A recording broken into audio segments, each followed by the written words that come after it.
Control করবেন। There are few you did very well. আমি একটু অবাকই হচ্ছিলাম যে খুব কষ্টের সময়ও হেসে কথা বলা, এটা রাশিয়ানরা খুব করে। পারলে একটু রাশিয়ান অ্যাক্টিং গুগলে দেখে দেবেন, অসুবিধা, ল্যাঙ্গুয়েজ তো বুঝতে বোঝার দরকার নেই। তো ভয়ঙ্কর ভয়ঙ্কর রেগে আছে, আপনার কাছে গিয়ে বলছে যে তোমার প্রচন্ড রাগ, একটা ট্রমার বল। সেটা হতে পারে একটা choice. The Russians they always choose the opposite, মানে রাগের সিনে সে ঠান্ডা, ঠান্ডার সিনে সে অসম্ভব উত্তেজিত, প্রেমের সময় সে কন্ট্রোল, হ্যাঁ হ্যাঁ, ভায়োলেন্সের সময় দেখা যাচ্ছে ঠান্ডা। এটা একটু ভেবে দেখবেন। আমি আবারও বলছি, ডিরেক্টর তখন আপনাকে বলবে যে এইটা আমার পছন্দ, এটা আমার পছন্দ না, কিন্তু ইউ হ্যাভ টু জাস্টিফাই আপনার যে অ্যাকশনগুলো। আর কি মাথায় রাখতে হচ্ছে আমাকে?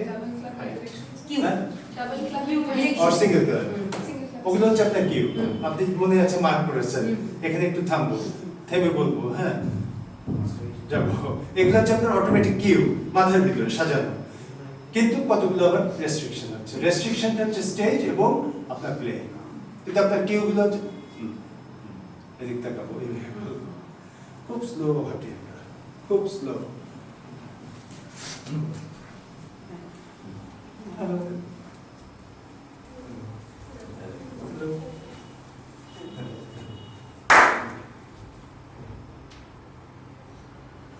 Fast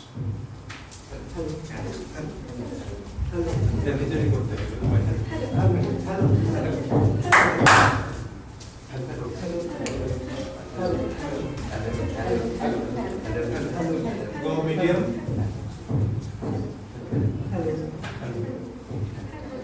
hello, go fast, hello,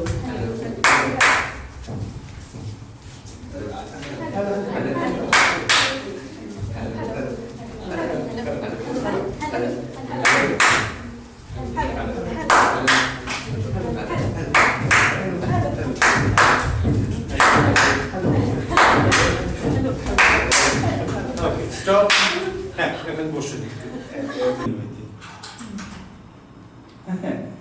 কিন্তু হয়তো 10টি রাস্তা আছে ঠিক না, ডিরেক্টরের কাছে চোটে বলে দেওয়া যে না এটা হচ্ছে না, কিন্তু ওই আর বাকি যে 1 মিলিয়ন, সেটা তো ইয়ের অস্ত্র, অ্যাক্টরের অস্ত্র, সে কীভাবে করবে? সেখানে ডিরেক্টরের কিচ্ছু করার নেই। আপনি আমার সব কথা শুনলেন, কিন্তু সিদ্ধান্ত নিলেন যে আমি স্টেজে গিয়ে বলবো আমার কি করার আছে সেখানে, কারণ ওনারশিপটা চলে গেছে। এখানে একটা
মনে কিছু খাবারের জন্য বলছে আর কি, যে খিদে পেয়েছে দাও, খাবার দাও কিছু একটা, তারপরে হয়তো কিছু একটা পেলো বা কিছু, তো সেইটাকে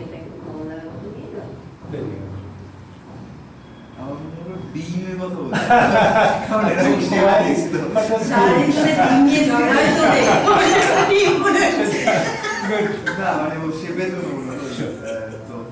মনে হলো যে আমার ডিম খাওয়াবে, বলছে যে আমার খিদে পেয়েছে, অনেকদিন খাইনি, ডিম খাওয়াবো, ডিম বাচ্চাটা খেলে দাও, ওই তাহলে খিদের মিটিয়ে। আমার মনে হলো এটা খাবারই পেটেনি, মনে হলো ওর কাছে খাবারটা রয়েছে, ও কাউকে দেখিয়ে খাবি, ভালো জানিস তো আবার খাবি, খুব ভালো খেতে, যাকে বলছে সে বারবার আশা নিয়ে হাত হাতে বানাচ্ছিল, কিন্তু যে দেখছি বারবার ও নিজে খেয়ে নিচ্ছে, সে দেখে চলে গেল, ওর চলে যাতে খুব খুশি হয়, খাবারটা আবার বুঝছে আবার বাড়ি আমার সেই ওর খিদে পেয়েছে, খাবার চাইছে, খুব খিদে মানে টাকা পেলে, টাকাটা চাইছে মূলত, খাবার নয় আর কি, টাকা পেলে তো কিছু খাবে, খিদে পেয়েছে ডিম তো হ্যাঁ তো আলটিমেটলি কিছু টাকা পেলো তো সেটা বান্ডিল করে খিদে পেয়েছে, এবার আমাদের সাথে খাবার খুঁজতেই গেছে খাবার। কিন্তু ওর ফেসিয়াল এক্সপ্রেশন দেখে আমার একবার মনে হয় যে ওর খুব খিদে পেয়েছে, আমার মনে হচ্ছে কিন্তু ও কাউকে একটা খাবি।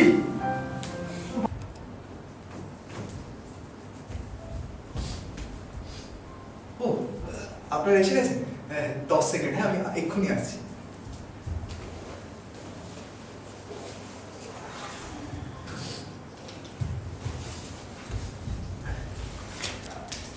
Sorry for late. নমস্কার সবাইকে, গুড আফটারনুন। এ কি আপনারা কেউ মাস্ক পরেননি? ও আমার কাছে তো রয়েছে, একটু প্লিজ মাস্কগুলো পরে নিন, কারণ বেকার কার থেকে কার কোভিড হয়ে যাবে। ও সরি ক্ষমা করবেন, কোভিড টাইম তো চলে গেছে না, আমি ভুলে গেছিলাম, ক্ষমা। হ্যাঁ আসলে আজ আমি আমার একটা ছোট্ট গল্প বলবো, মানে শেয়ার করবো আপনাদের সাথে ওই সময় কাটানো একটা সময়। আমি দেবব্রত। লকডাউন পিরিয়ডেতে সবাই কেউ না কাউকে হারিয়েছে, কিছু না কিছু হারিয়েছে, সব কিছুই গেছে। তো লকডাউনে আমি একজনকে হারিয়েছি, খুবই কাছে, মা, মানে মায়ের মতো একজন, আমার বন্ধুর মা। সে ছোটবেলা থেকে আমাকে মায়ের মতোই ভালোবেসেছে, খাইয়েছে, আদর করেছে। মানে তখন থেকে সামনে যে তখন আমি ওই হাফ প্যান্ট পরে প্রাইমারি স্কুলে যেতাম, নাক থেকে শিকনি পড়তো, প্যান্ট খুলে যেত, আমি এভাবে তুলে পড়তাম। তো যাই হোক, বাদ দিই এসব, কাজের কথা আসে। এটা আমার বন্ধু ওই সময় আর কি, পুরো লকডাউনে আলাপ করে আপনাদের। জানেন আমি থিয়েটার করি, এরকম আরো অনেকে আছে যারা বিভিন্ন পেশার সাথে যুক্ত। প্রত্যেকেই তো কিছু না কিছু হারিয়েছেন, প্রত্যেকের কাজের ক্ষতি হয়েছে। বিশ্বাস করুন ওই সময়টা না আমি মানে বুঝতে পারছিলাম না যে ঠিক কি করব, কারণ বলার প্রয়োজনীয়তা নেই আশা করি, সবাইকেই ওই কষ্টের মধ্যে দিয়ে যেতে হয়েছে। তো যখন কষ্ট পেয়েছি বা একা থেকেছি বা যখন খুব মনে হয়েছে যে সুসাইড করে নিবি বা এরকম কিছু, তখন এ আর কি খুব হেল্প করেছে, খুবই। জানি না, হয়তো আপনাদের জীবনেও হয়তো কোনো বন্ধু আছে যে আপনার শেষ সময় সে এসে পাশে দাঁড়ায় এবং বলে যে না তুই পারবি, তোর দ্বারা হবে। নিশ্চয়ই আছে, আমি বিশ্বাস করি সবার জীবনে কেউ না কেউ তো থাকেই এরকম, যে সে শেষ সময় আপনার হাতটা ধরে, বলে যে না তুই হারতে পারিস। এরকম আমার জীবনে অনেকজনকে আমি পেয়েছি যারা আমার হাত ধরেছে বারে বার। যাই হোক, এর সাথে আপনাদের একটা ছোট্ট আলাপ করে একটু প্লিজ মিউজিকটা বন্ধ করে দেবেন? Thank you very much.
Sorry,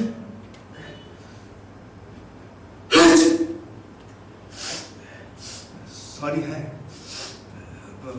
কিছু মনে করেন না, আমি জাস্ট 2 মিনিট আসছি। সরি ইন্টারাপ্ট করে কথা, বুঝতেই তো পারছেন টাফ সিচুয়েশন, কাল যদি হয়ে থাকে। সরি।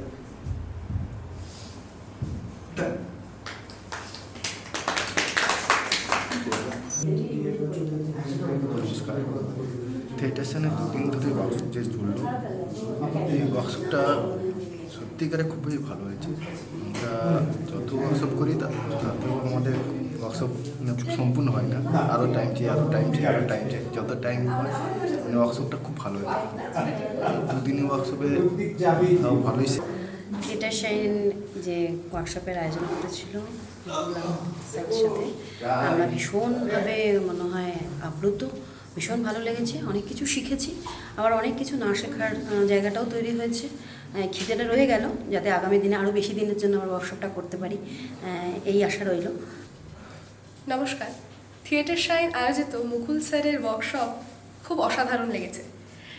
আসলে অনেকদিন পর একটি ওয়ার্কশপ করলাম এবং এটি সম্পূর্ণ ভিন্ন ধরনের, কোনো কিছুই রিপিট হলো না, একদম নতুন করে শিখলাম যে কী করে থিয়েটারের ক্যারেক্টারগুলোকে আরও ভালো করে ভেতর থেকে জানা যায়, ভেতর থেকে গড়া যায়। আরও অনেক ইচ্ছে মনের মধ্যে জন্মালো স্যারের সাথে ভবিষ্যতে কাজ করার, অনেক কিছু শেখার নতুন করে, আর এত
ভালো লেগেছে।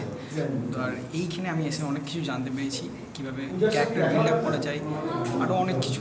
এই স্যারের ক্লাসটা আমার খুবই ভালো লেগেছে।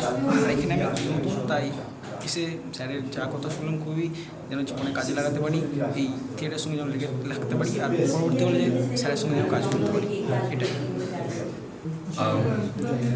ওয়ার্কশপ খুবই ভালো লেগেছে। বেসিক্যালি আমি নিজে ব্যক্তিগতভাবে একটা ওয়ার্কশপ, অ্যাক্টিং ওয়ার্কশপ অনেক বছর পরে করি, অনেক বছর পরে। সুতরাং হয়তো অনেক কিছুই প্র্যাকটিস করি আমাদের দলে, আমাদের ডিরেক্টর অনেক কিছুই প্র্যাকটিস করা, কিন্তু সেগুলো আরেকবার রিভাইজ করা বা সেগুলোর প্রয়োজনীয়তার একটু নতুন করে জানা, এটা খুবই খুবই ইন্টারেস্টিং, খুবই ভালো লাগার একটা ব্যাপার। এছাড়াও অনেক নতুন কিছু জানলাম, যেমন একজন অ্যাক্টার ক্যারেক্টার তৈরি করার জন্য একটা ক্যারেক্টারের ডায়েরি লেখা, এটা আমার কাছে একদম নতুন একটা পয়েন্ট ছিল।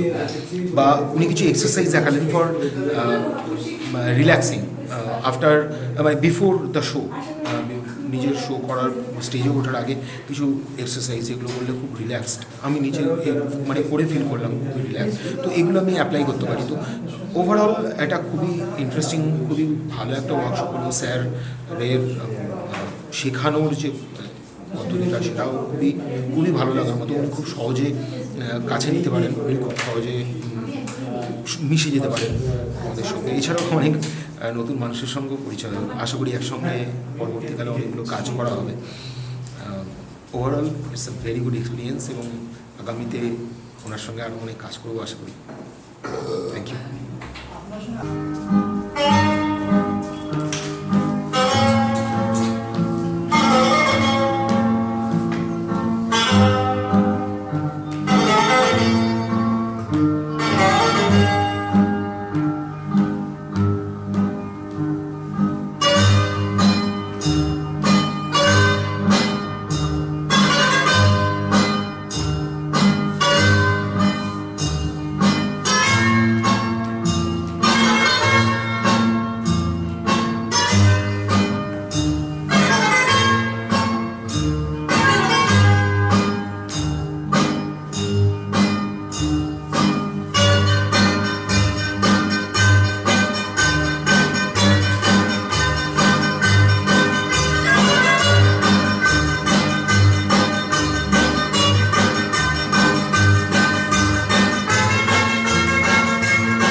দুদিন ওয়ার্কশপে আমরা সবাই মিলে অনেক সময় কাটালাম একসাথে।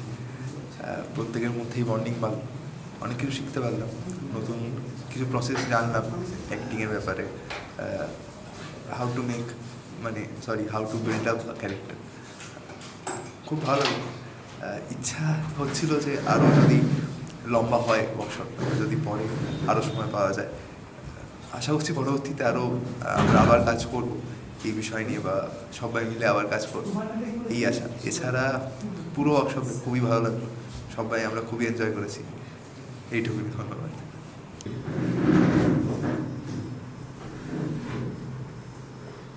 অনেক জায়গা আছে, একই জায়গায় থাকবেন না, পুরো জায়গাটা এত জায়গাগুলো থাকতে কাছাকাছি বা এরকম কোনো দরকারই নেই। ফার্স্ট দ্রুত দ্রুত, মিডিয়াম মিডিয়াম, নট স্লো।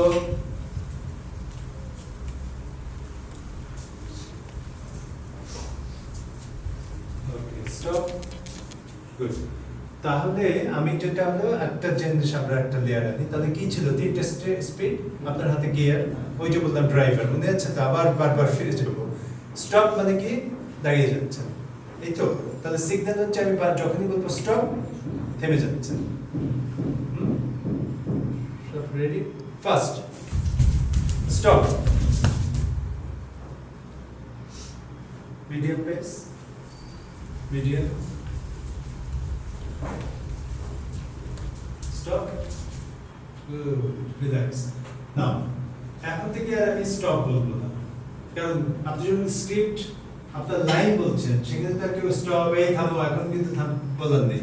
আমি যেটা বলবো একটা সিগন্যাল দেবো, সেটা হচ্ছে কি? এটাতে কি হচ্ছে?